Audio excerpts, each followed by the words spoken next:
waxaa looga digay inuu la kulmo daayar gurlihii uu rajanimo kusoo koriyey 5 sano kadib. daayarka gurlaha oo noqday mid weyn oo halis ay tahay inuu dilo ayaa Damian Aspinall waxaa looga digay khatarta uu ka wajihi karo dib ula kulanka daayarkan isagoo aan wadan waxa weeraatee badqabkiisa ka ilaalinaya daayarka. Damian Aspinall oo leh xarun lagu daryeelo xayawaanaadka dalka England magaalada Kent ayaa waxa uu soo helay daayarkan gurlaha isagoo rajay ah ayuu ka soo qaatay dalka Gabon kadibna waxa uu keenay xaruntiisii waxaana uu sameeyay daryeel isagoo soo koriyay dhammaan siiyay wixii uu baahnaa xayawaan yar oo soo koraya.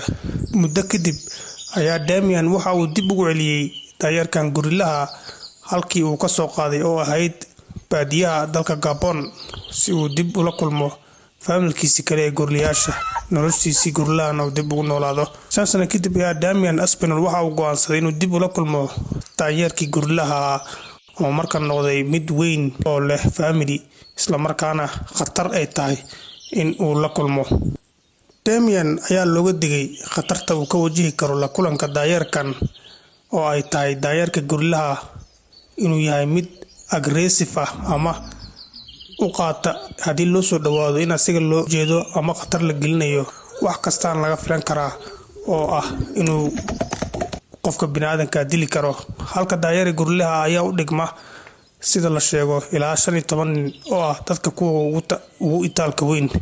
haddaba Damian waxa uu iska dhaga tiray dhammaan digniinihii loo sheegay ee ahayd inuusan daayarka dib ula kulmin isagoo aanan wax habeeraatee safety ah aan ku talagalin ama badqabkiisa ilaalinaya aan wadan. waxa uu soo qaatay dooni cajiib waxa uu bilaabay inuu daayarkii magaciisa ugu yeero markii uu ku soo dhawaaday aagii uu kaga tagay.